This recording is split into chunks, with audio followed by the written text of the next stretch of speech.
Yang terhormat bapak-bapak, ibu-ibu, salam Pancasila. Bapak-bapak, ibu-ibu yang melihat video saya ini, tolong jangan lupa subscribe, likes, dan di-share. Sifatnya gratis. Saya akan mengomentari Arteria Dahlan minta KPK periksa Jokowi terkait korupsi kebijakan. Jadi ini sumber saya dari YouTube.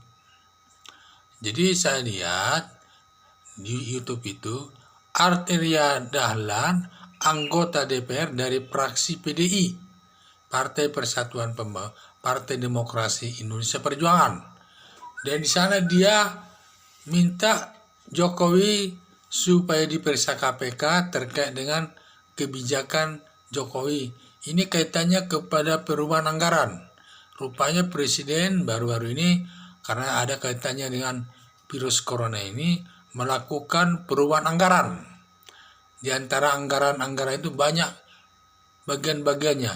Mungkin di antara bagian anggaran itu kurang sebanding antara anggaran yang satu dengan anggaran yang lain dan kegiatan yang lain lah yang dibiayai oleh negara. Kemungkinan ada anggaran hanya untuk memberantas virus corona ini mungkin dianggap kurang besar, kurang adil. Sedangkan proyek yang lain besar, sedangkan itu tidak begitu besar. Ini adalah kaitannya kepada kebijakan Presiden. Soal perubahan anggaran itu, mengenai besar kecilnya daripada proyek-proyek itu, bagian-bagian daripada tugas pemerintah itu adalah kebijakan Presiden. Itu kewenangan murni dari Presiden. Jadi kebijakan Presiden ini tidak boleh dipidana. Tidak boleh dipidana ini. Ini kewenangan Presiden murni ini. Karena dia sebagai kepala negara dan kepala pemerintahan, ini kebijakan Presiden.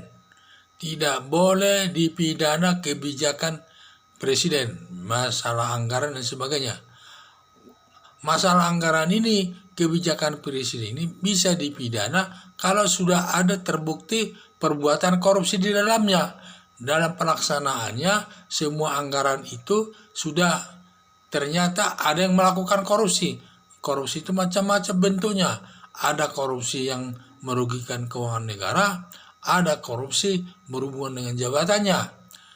Masalah korupsi yang berhubungan dengan kerugian negara antara lain proyek-proyek negara.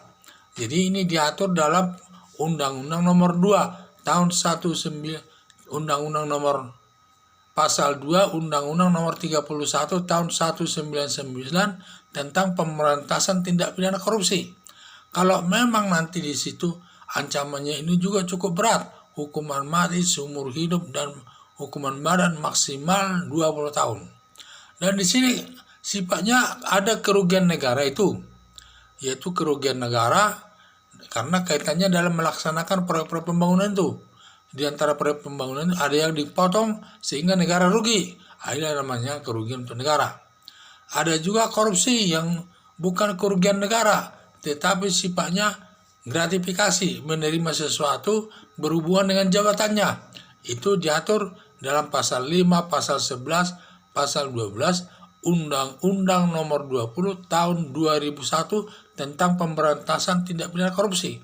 Jadi semua pejabat yang di pemerintahan yang menerima uang dari pengusaha atau masyarakat supaya usahanya itu lancar. Jadi dia menerima uang itu berhubungan dengan jabatannya. Kalau kaitannya pasal 5, melanggar pasal ancamannya 5 tahun, di sini pemberi dan penerima uang sama-sama dihukum. Sedangkan kalau pejabat negara itu hanya penerima saja, ada juga bisa didakwakan. Pasal 11 juga, pasal 12 juga. Pasal 11 ini ancamannya 5 tahun. Sedangkan pasal 12 itu ancamannya seumur hidup. Ancaman hukuman seumur hidup maksimal hukuman 20 tahun. Inilah beda-bedanya itu. Baru orang itu bisa dikenakan hukuman karena kalau dia sudah terbukti melakukan perbuatan korupsi. Barulah dapat meminta KPK. Tanpa diminta pun KPK harus bertindak. Kalau dia mempunyai data suatu instansi pemerintah ini mengkorupsi uang dari perubahan anggaran itu. tentu KPK juga menindak itu tidak boleh sembarangan. Dia juga berdasarkan aturan undang-undang, yaitu minimal 2 alat bukti. Dan hakim yakin, barulah KPK ikut turun tangan menindaknya. Tetapi kalau kebijakan presiden saja, baru kebijakan presiden, tentu tidak bisa dipidana ini. Apalagi dia mau memanggil KPK, meminta KPK supaya memeriksa kebijakan Presiden Joko Widodo. Ini sangat tidak bisa ini. Ini kewenangan murni daripada Presiden masalah perubahan anggaran ini. Kemana uang itu diarahkan untuk pembangunan itu, semua itu kewenangan daripada Presiden. Menteri-menteri paling dia hanya saran, tetapi keputusan terakhir adalah di tangan Presiden. Karena Presiden ini ada sebagai kepala negara dan kepala pemerintahan. Dia semua bertanggung jawab masalah itu. Karena ini keuangan negara. Jadi tidak boleh kita seperti RT Dahlan itu menyatakan dia tidak sesuai dengan kehendaknya dengan kebijakan Presiden ini soal perubahan anggaran itu. Dia ingin memanggil KPK supaya meriksa Presiden. Ini salah besar ini. Tidak boleh ini.